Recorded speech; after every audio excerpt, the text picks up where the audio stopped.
The grand ballroom glittered with golden light.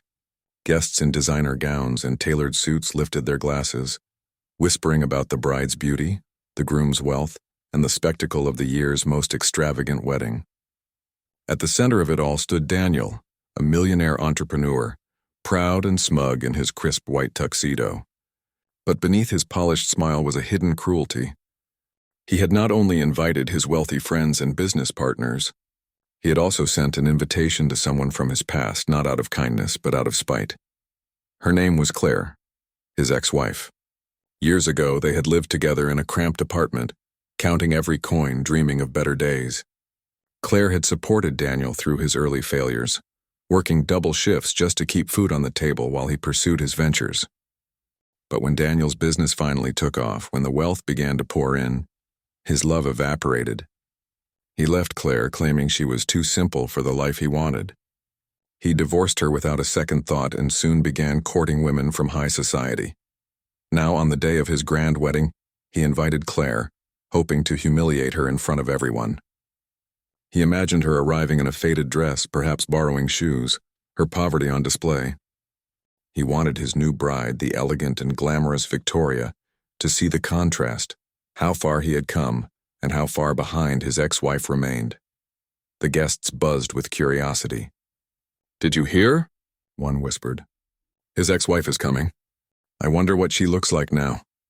Another smirked, probably desperate, hoping for a second chance. Daniel heard the murmurs and grinned, relishing the anticipation. But then the moment arrived. The doors at the end of the ballroom opened and silence fell.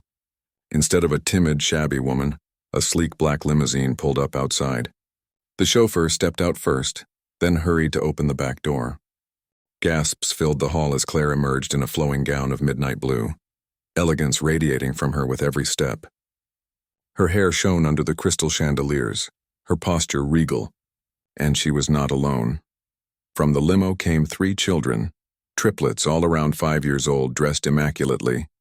2 boys in matching suits and a little girl in a glittering dress, their resemblance to Daniel so striking that the guests immediately began to murmur. The whispers grew into a storm. "They look just like him." "Are those his children?" "Triplets."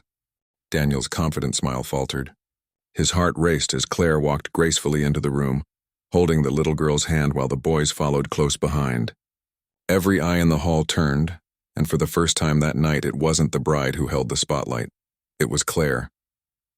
Daniel stormed toward her, his face pale. What is this?" he demanded under his breath. Claire looked him in the eyes, her calmness sharper than any blade. "These are your children, Daniel. The ones you never cared to ask about. The ones I raised alone while you chased wealth and left us behind." The guests gasped audibly. Victoria, the bride, turned to Daniel, confusion and rage in her eyes. "Is this true?" she hissed. Daniel stammered, his arrogance collapsing in seconds. He tried to deny it, but the triplets were undeniable proof. Their features mirrored his so closely that no one could doubt it. The boy's sharp jawlines, the little girl's eyes, all echoes of Daniel's own face. Claire continued, her voice steady. "When you walked away, I was already carrying your children. I begged you to stay, but you said I was a burden. So I raised them without you, working 3 jobs, never letting them go hungry, never letting them feel abandoned. You thought I would crumble. Instead, I built a life for them, one stronger than anything you could ever buy." The room was frozen. The once celebratory atmosphere shattered. Daniel's relatives shifted uncomfortably.